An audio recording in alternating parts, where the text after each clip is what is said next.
तो म्हणजे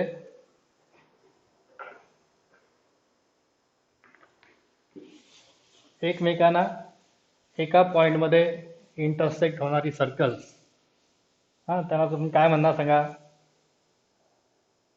एकाच पॉइंटमध्ये समजा ती सर्कल्स एकमेकांना छेदत असतील तर अशा दोन सर्कल्सना काय म्हणता येईल?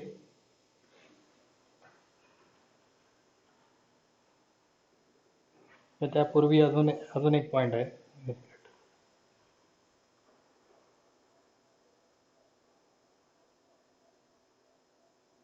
हाँ, circles passing through one point, circles passing through 1 point, 2 points, 3 points. हाँ, असं एक त्या ठिकाणी ऍक्टिव्हिटी दिली आहे बघा. समजा एकच पॉइंट आपल्याला दिला असेल तर या पॉइंट मधून किती सर्कल्स जाऊ शकतात, किती सर्कल पास होऊ शकतात सांगता येईल का? बघा, तुमचं माहिती जरा चालू ठेवा, जास्त गडबड असेल त्यांनी फक्त बंद ठेवा.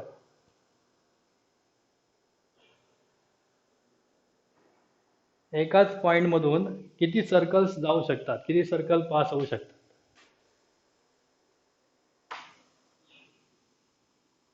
हे सांगता?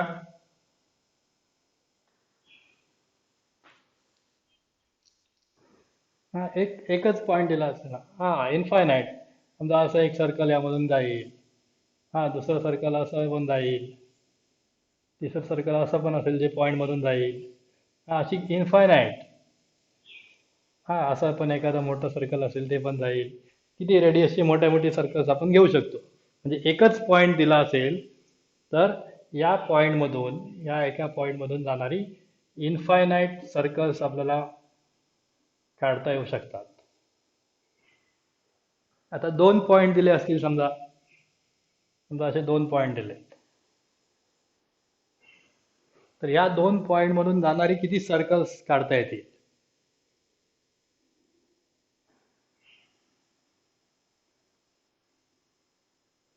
सांगता येईल?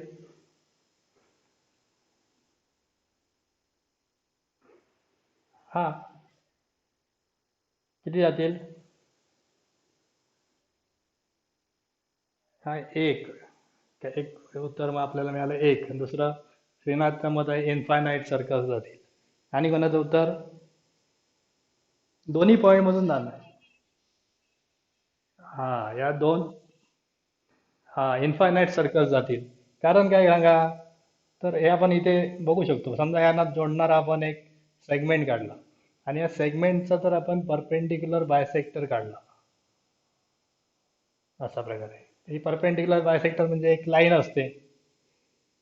आता समजा परपेंडिक्युलर बायसेक्टर काढला तर हे सेंटर समजा मी घेतलं आणि एवढी रेडियस घेतली तर जे सर्कल आपण काढणार ते या दोन्ही पॉइंट मधून जाणार जाणार ना. तसं समजा मी इथे घेतलं तर हे डिस्टन्स आणि हे डिस्टन्स सेम असणार. 9वीला तुम्ही एक थेरम बघितलेला आहे बघा, कोणाला आठवतंय हा थेरम? हे डिस्टन्स आणि हे डिस्टन्स सेम असणार यात सांगणारा.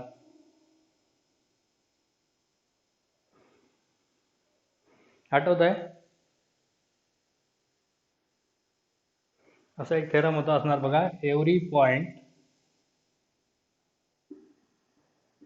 ऑन, हा हा बरोबर, every point on perpendicular bisector of a segment is equidistant from the end points of the segment. हा असा जो थेरम होता. हा, एखाद्या सेगमेंटच्या परपेंडिक्युलर बायसेक्टरचा कुठचाही पॉइंट जरी आपण घेतला, हा या लाईनवर इन्फायनाईट पॉइंट असणार, त्यापैकी कुठचाही पॉइंट घेतला तर तो पॉइंट या सेगमेंटचे जे एंड पॉइंट आहेत, म्हणजे समजा ए बी सेगमेंट असेल तर ए आणि बी हे ते एंड पॉइंट्स आहेत, ह्याच्यापासून हे अंतर नेहमी सेम असणार. कुठचाही घेतला, समजा इथे घेतलं, हे अंतर नेहमी सेम असणार. इकडे घेतला तरी पण हे अंतर नेहमी सेम असणार. याचाच अर्थ काय तर याच्यावरचा कुठचाही पॉईंट मी घेतला आणि जर मी एवढी रेडियस घेतली एका एंड पॉईंट एवढी, तर हे अंतर आणि हे अंतर सेम असल्यामुळे ते सर्कल जर ए मधून जात असेल तर ते बी मधून पण जाणारच आहे. बरोबर. म्हणजे त्या लाईन जी आपण परपेंडिक्युलर लाईन समजा एल असेल तर या एल वरचा जो प्रत्येक पॉईंट म्हणजे एक जर सेंटर घेतलं आणि सर्कल आपण ड्रॉ करायचा प्रयत्न केला तर ते दोन्ही ए आणि बी या दोन्ही एंड पॉईंट मधून नेहमी जाऊ शकतं. जर आपण त्याची रेडियस तेवढी घेतली असेल तर ते ए मधून जाणार जाणार असेल तर ते बी मधून पण जाणार. हा, इथे घेतला पॉईंट ए मधून जाणार घेतलं तर ते बी मध्ये पण जाणार. म्हणजे या लाईनवर जेवढे पॉईंट आहेत तेवढीच सर्कल्स आपल्याला काढता येतील. आणि एखाद्या लाईनवर किती पॉईंट असतात आपल्याला माहिती आहे. एखादी लाईन घेतली तर त्याच्यावर इन्फायनाईट नंबर्स ऑफ पॉईंट्स असतात. त्यामुळे 2 पॉईंट जर आपल्याला दिले असतील तर त्यामधून सुद्धा इन्फायनाईट नंबर ऑफ सर्कल्स आपल्याला काढता येऊ शकतात. मात्र आता 3 पॉईंट्स दिले असतील, 3 पॉईंट दिले तर यामधून जाणारे किती सर्कल्स काढता येतील? एकही नाही. बघा जरा नीट विचार करा. हा,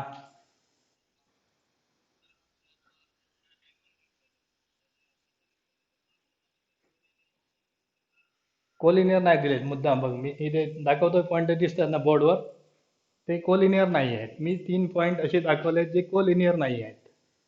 दिसतात ना हे 3 पॉईंट, समजा ए बी आणि सी. कोलिनियर असतील तर आपण पुढे बघणार आहोत. समजा एकाच रेषेवरचे असे 3 पॉईंट असतील.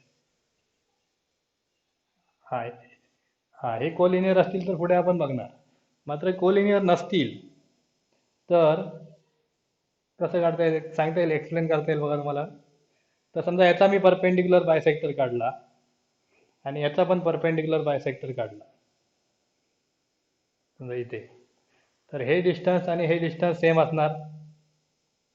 बरोबर ना. आताच आपण बघितली ती हा जो थेरम आहे ना परपेंडिक्युलर बायसेक्टरचा जो थेरम आहे त्यानुसार, तसंच हे डिस्टन्स आणि हे डिस्टन्स सुद्धा सेम असणार कारण हा पण परपेंडिक्युलर बायसेक्टर काढलाय. म्हणजे थोडक्यात हे डिस्टन्स आणि हे डिस्टन्स सेम झालं.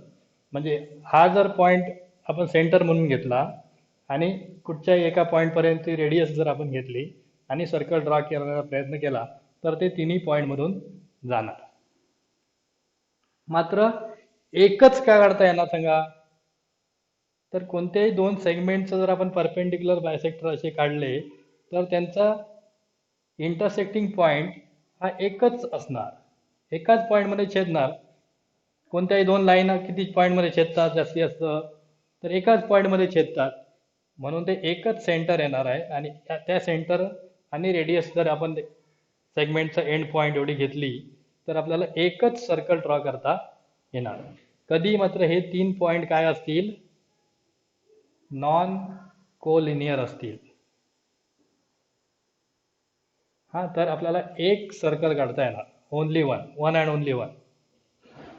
मात्र तेच 3 पॉईंट जर कोलिनियर असतील म्हणजे एकाच रेषेवरचे असे 3 पॉईंट असतील तर यामधून जाणारं मात्र आपल्याला एकही सर्कल काढता येणार नाही. कारण काय, तर याचा आपण परपेंडिक्युलर बायसेक्टर काढला, याचा परपेंडिक्युलर बायसेक्टर काढला तर हे दोन्ही एकमेकांना पॅरलल असणार आणि ते एकमेकांना छेदणार नाहीत.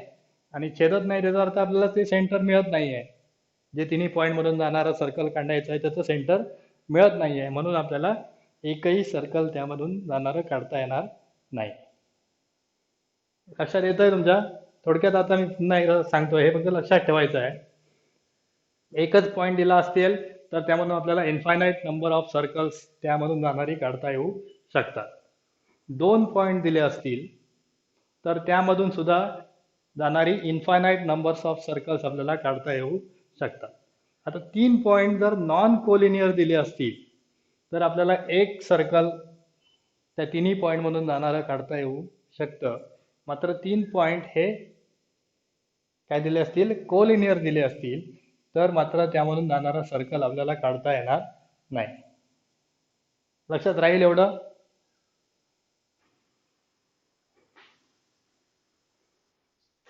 ओके. आता पुढे आपण जाऊया.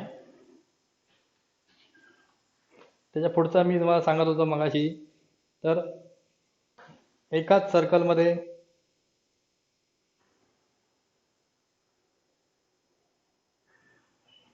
एकमेकांना जर टच करणारी किंवा इंटरसेक्ट होणारी जर सर्कल्स असतील तर त्याला आपण टचिंग सर्कल्स असं म्हणणार. हा, आता हे टचिंग सर्कल जे आहेत ना ते दोन प्रकारचे असतात. एक म्हणजे इंटरनली टचिंग सर्कल्स आणि दुसरा म्हणजे एक्सटर्नली टचिंग सर्कल्स.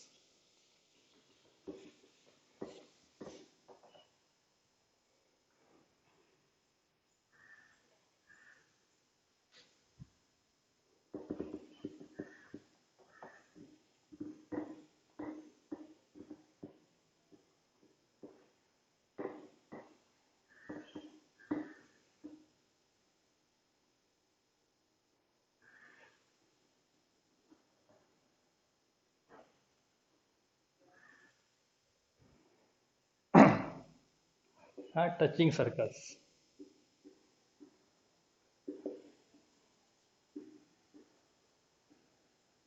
आता टचिंग सर्कल्स ही दोन प्रकारची असू शकतात. समजा असा एक सर्कल आहे, हा दुसरा असा एक सर्कल,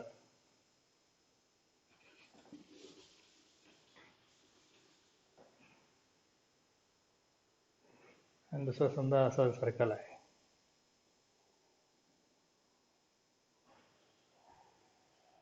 हा, ही जर टच सर्कल असतील तर यांना आपण म्हणणार काय, एक्सटर्नली टचिंग सर्कल्स. एकमेकांना बाहेरच्या बाजूने फक्त एका पॉइंट मध्ये छेदत आहेत. हा, समजा हे सेंटर ओ असेल, हे पी असेल आणि यांचा कॉमन पॉइंट समजा एम असेल, तर यांना काय म्हणायचं, इंटरनली टचिंग सर्कल्स. आणि दुसरं असं एक सर्कल असेल आणि दुसरं समजा त्याच्या आत एक सर्कल आहे,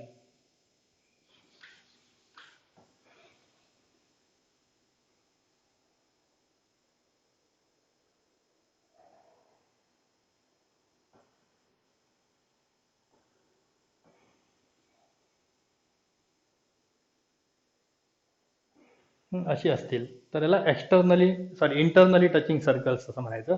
याला म्हणायचं एक्सटर्नली टचिंग सर्कल्स. आता याच्यावर एक क्वेश्चन विचारतात 1 मार्कसाठी.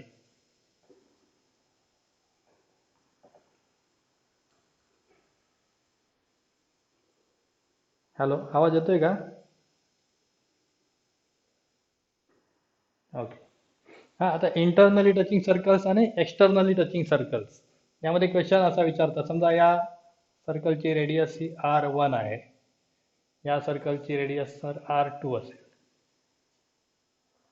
तर याच्या हे जे दोन पॉइंट आहेत O आणि P, म्हणजे जी सेंटर्स आहेत, या सेंटर मधलं जे डिस्टन्स आहे ते काय असेल, या दोन सर्कलच्या सेंटर मधलं डिस्टन्स काय असेल, तर हे डिस्टन्स OP हे आपल्याला कसं काढता येईल, तर R1 प्लस R2 असं काढता येईल.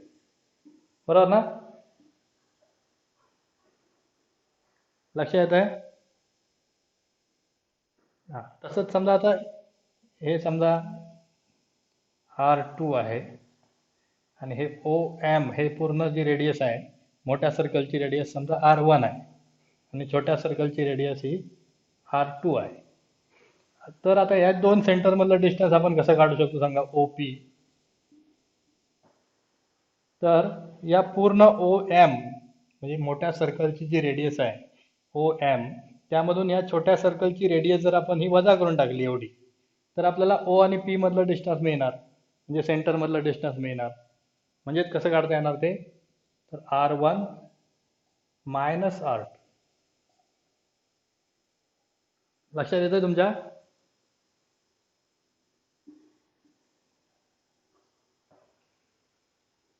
अरे समजतंय? हा, इंटरनली टचिंग सर्कल ज्यावेळी असणार त्यावेळी त्यांच्या सेंटर मधलं डिस्टन्स काढताना मोठ्या रेडियस मधून लहान रेडियस जी आहे ती वजा करायची. हे R1 मायनस R2 आपण कधी केलं, तर R1 is greater than R2. हे जर उलट असलं असतं, R2 मोठी असली असती रेडियस आणि R1 लहान असली असती, तर आपण R2 मायनस R1 असं पण केलं असतं. त्यामुळे हे दोन फॉर्म्युला लक्षात ठेवायचे. एक्सटर्नली टचिंग सर्कल असतील तर त्या दोन सर्कलच्या सेंटरमधलं डिस्टन्स म्हणजे त्या दोन्ही रेडियसची बेरीज असते. आणि इंटरनली टचिंग सर्कल असतील तर अशा वेळी त्यांच्या सेंटरमधलं डिस्टन्स म्हणजे त्यांच्या रेडियसमधला डिफरन्स, सबट्रॅक्शन थोडक्यात. त्या दोन रेडियसमधला डिफरन्स जो असेल तो डिफरन्स म्हणजे त्या सेंटरमधलं डिस्टन्स असणार आहे. समजते एवढ्यापर्यंत ना? आता यावर क्वेश्चन विचारतात तुम्हाला. एक रेडियस दिलेली असते, मोठ्या सर्कलची रेडियस दिली, छोट्या सर्कलची रेडियस दिली, आणि फाइंड, आणि वरती सांगितलेलं असणार the circles are touching externally then find the distance between their centres. मग आधी महत्वाचं काय बघितलं पाहिजे, ते एक्सटर्नली आहे की इंटरनली आहे. एक्सटर्नली टचिंग सर्कल असतील तर रेडियसची बेरीज करायची, आणि इंटरनली सर्कल असतील, टचिंग सर्कल्स असतील तर त्यांच्या रेडियसची वजाबाकी करायची, सबट्रॅक्शन करायची, डिफरन्स काढायचा. एवढाच त्यामधला भाग लक्षात ठेवायचा आहे. नाव द नेक्स्ट इज, मला वाटलं 30 मिनिटं होऊन गेलीत ना? किती वेळ राहिलाय बघा.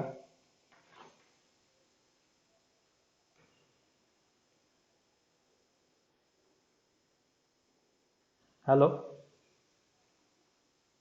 हॅलो, आवाज येत नाही का? येतोय ना? ठीक आहे. मला वाटतं 30 मिनिटं झालीत आहे ना? 10 मिनिटं राहिली असणार आता.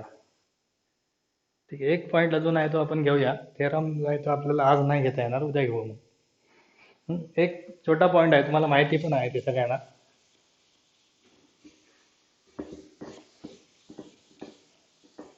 ते म्हणजे टँजंट आणि सेकंड असे दोन कन्सेप्ट आहेत बघा. तुम्हाला सेकंड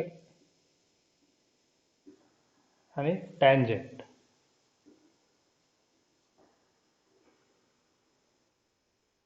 पेन सुद्धा सुकून गेलो आहे. दिसतोय ना तुम्हाला? टँजंट आणि second.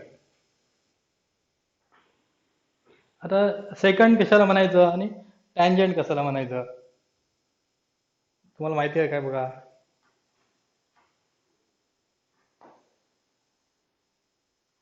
Second and tangent.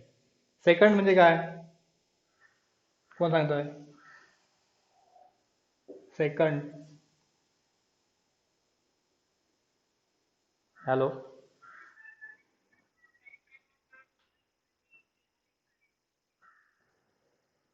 Segment नाही, लाईन.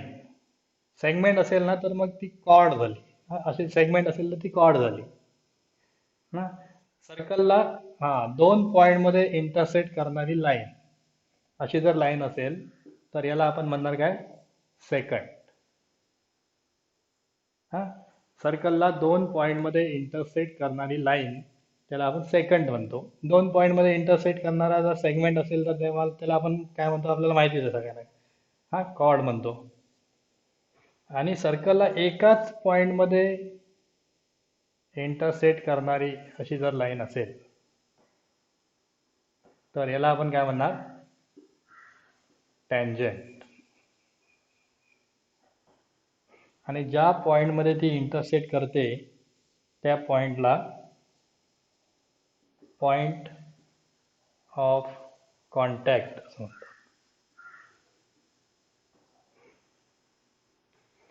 Point of contact. ठीक आहे, आपण आता थांबूया. थेरम घेतला तर तो होणार नाही आणि एकदम सगळं घ्यायला नको. एवढं तुम्ही जरा व्यवस्थित फक्त वाचा, कारण थेरॉटिकलच जास्त तो भाग आहे आता घेतला तो. जास्त त्यामध्ये काय लक्षात ठेवण्यासारखी फक्त एकच इंटरनली टचिंग सर्कल आणि एक्सटर्नली टचिंग सर्कल्स, एवढाच आपण भाग जादा घेतलाय. बाकी सगळं ते रिव्हिजन मध्येच आहे. आणि हा एक भाग सेकंड म्हणजे काय म्हणायचं, दोन पॉइंट मध्ये इंटरसेक्ट करणारी लाईन असेल तर त्याला आपण सेकंड म्हणतो. एकाच पॉइंट मध्ये इंटरसेक्ट करणारी जर लाईन असेल तर त्याला आपण टँजंट म्हणतो. तुम्हाला हे दिसतंय बोर्डवरचं सगळं क्लिअर दिसतंय? हा, ठीक आहे. ते 9वी वाल्यांचं आपण घेतलं ते त्यांना दिसलं नाही व्यवस्थित. मला वाटतं ते जिओ मीट मध्ये घेतल्यामुळे कदाचित दिसत नाही. ठीक आहे, आपण एवढ्यापर्यंत आज थांबूया. तुमचा काय प्रॉब्लेम असेल तर उद्या तुम्ही सांगा. यावेळी समजलं असणार, काही प्रॉब्लेम असणार नाही. वाचा जरा व्यवस्थित. हा, पहिली 2-3 पेजेस जे आहेत ना थेरॉटिकल आहे ते वाचा.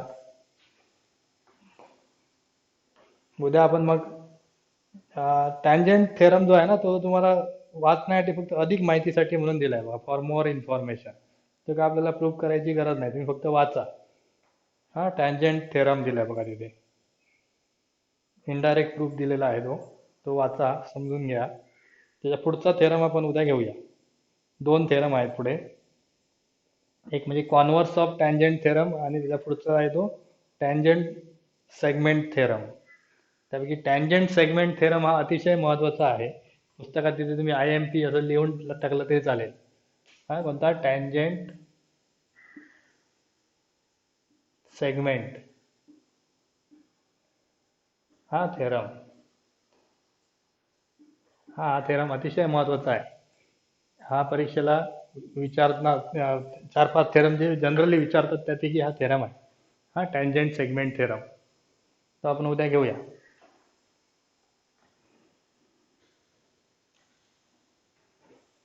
ठीक आहे, तर बाकीच्यांना तुम्ही असं जॉईन व्हायला अजून सांगा. फार कमी जण दिसत आहेत. किती आहेत आज? 14 आहेत, तरी पण आज बरे आहेत.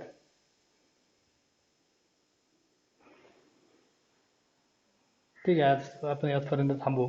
उद्या घेऊया परत. नाही, उद्या घ्यायचं असेल तर मी तुम्हाला आधी 1-2 तास सांगेन. हा, शाळेत गेलो तर फक्त संध्याकाळचं घ्यावं लागणार आता घेतलं तसं, नाहीतर सकाळी घेऊ. ओके, चला.